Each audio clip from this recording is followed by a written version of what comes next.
Air di dalam toples kaca mulai mengalir keluar dengan deras. Ikan emas melompat keluar dari akuarium mengikuti aliran air, melompat ke lantai.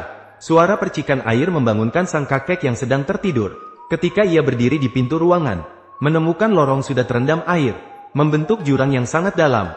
Sementara paus yang ia pelihara sedang melarikan diri mengikuti arus air. Kakek itu pertama-tama menguji kedalaman arus air dengan lengannya. Kemudian ia menarik keluar sebuah bak kayu besar dari dalam ruangan. Menggunakan bak kayu sebagai perahu kecil, sang kakek melompat ke dalam bak dengan segenap tenaganya. Bagi paus yang tinggal dalam akuarium kecil itu sepanjang tahun, koridor yang luas adalah dunia yang selalu ia kejar. Karena arus air yang deras, kecepatan berenang paus sangat cepat. Sang kakek mengayuh bak mandi dengan keras. Arus air di dalam akuarium kaca mulai mengalir keluar dengan cepat. Seluruh rumah dikelilingi oleh lorong berliku. Di dinding rumah terlihat jejak waktu.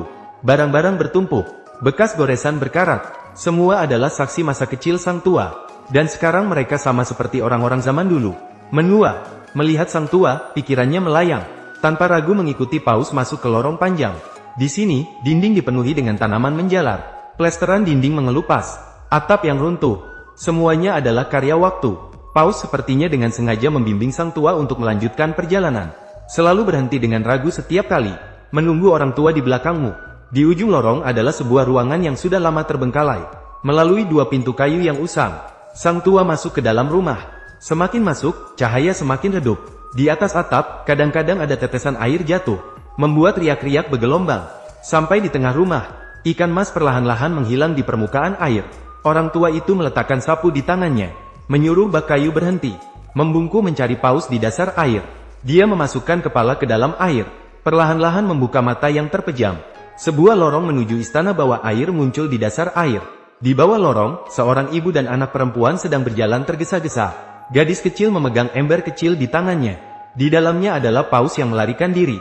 Tiba-tiba dia seolah-olah melihat sesuatu, melepaskan tangan ibunya dan berjalan cepat ke depan. Namun tidak sengaja terjatuh. Ember kecil di tangannya jatuh ke tanah. Paus juga terlempar keluar. Gadis kecil melihat paus yang hampir mati di telapak tangannya. Tak bisa menahan air mata simpati. Melihat adegan ini membuat orang tua merasa sedih. Karena gadis kecil ini adalah dirinya sendiri di masa kecil. Ini juga adalah kenangan masa kecil yang paling sulit dilupakan di hatinya. Sejak kecil dia suka paus. Meskipun sudah memasuki usia senja, anak-anaknya khawatir dia akan kesepian. Mereka memberinya seekor paus sebagai hadiah. Setiap hari orang tua itu bermain-main dengan ikan mas di halaman. Langsung, sampai matahari terbenam, barulah anak perempuan itu membantunya kembali ke kamar. Paus saat itu akan dimasukkan ke dalam akuarium. Namun orang tua itu sangat terpesona dengan ikan mas. Dia terus menatap ikan mas tanpa ingin kembali ke kamar tidur.